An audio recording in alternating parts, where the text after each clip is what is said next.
Can you all see the presentation? Hopefully that's a yes. Yep. Okay, great. Yes, so the tested project, and we're just talking about the overview today. So basically, this project is a Northern Periphery and Arctic project. It's part of the Access 1 Innovation Objective 1.2. We got the total budget was just over 153,000 euros. So a very small project, an 18-month project that came out in a specific call, well, it'll be about 2 years ago now. Because it's only a small project, we only have 3 main partners: ourselves, NHS Highland, Ulster University in Northern Ireland, and Region Västerbotten in Sweden.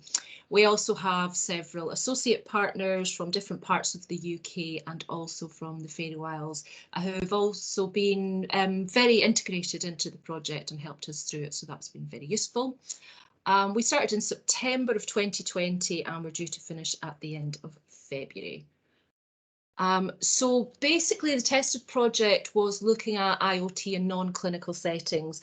So there's been a lot of IoT in clinical settings, a lot of work done around that. We were more interested in the kind of the support networks that go along with that. So within the health board, you know, how things, you know, water management, the laundry, transport, all the things that go into supporting the clinical work of a health board, and how we can create an environment for better implementation of IoT into these scenarios. So that was kind of the main thinking behind the project when we started, and how we would do that. It is quite a new field, so we felt that we really needed to kind of get a bit of a basis on what was happening at the time and how we could take that forward. So basically the main project output that we had was a strategy of best practice and a process to go along with that to support this non-clinical IoT applications. So we wanted a framework for implementation, guidance for people on how to change and how to move to this you know, implementation of IoT. We also wanted to help to foster a cultural change. So by producing this kind of evidence-based strategy and documentation, we could really just hand something to people that they would have the confidence that they could go away and implement IoT within their own organisation. So that was our ambitions at the beginning. So as I mentioned, Catherine will speak a little bit more about this, but involving end users was a main theme throughout the project.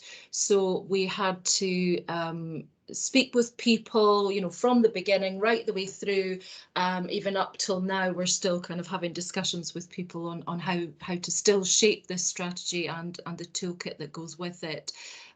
So co-design workshops were held in summer of 2021.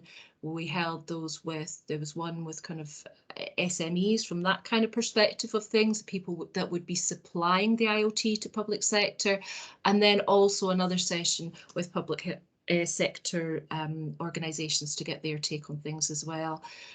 There was also a follow-up workshop in autumn where there was feedback on the co-design process and the strategy document that was developed through it. So just to give you a kind of overview of the journey of tested, the first thing that we did was a strategic review of the lay of the land of IoT, non-IoT in our partner countries of Sweden, Northern Ireland and Scotland. That document was produced early in 2021. And from that, we then devised a draft IoT strategy, you know, very kind of outline of what we thought might go into that document. This is what we then took to the workshops to engage with the SMEs and public sector representatives to get feedback, to have discussions around it. And then all of that information was then fed back into the strategy, which has since been updated. There's a lot more detail in it, and Francis will talk you through that just shortly. We also said, as well as the kind of the theory of producing documentation and a strategy for IoT implementation, we wanted to have a kind of real world test. So we said we would do a test bed, which we are doing with Behringer. So they are basically testing out the process and the strategy that we have come up with. And that's going to be really useful feedback coming into the project. So that process has enabled us to, by the end of this month, have finalised the strategy. And then that feeds into the wider non-clinical IoT implementation toolkit. The toolkit includes the strategy, includes all the documentation that would go along with that to support people in their journey for implementing non-clinical IoT.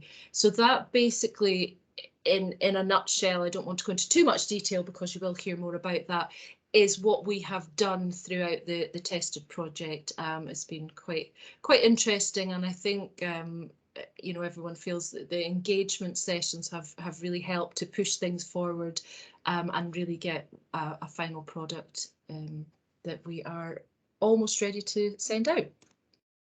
So that's really it from me with regards to the overview.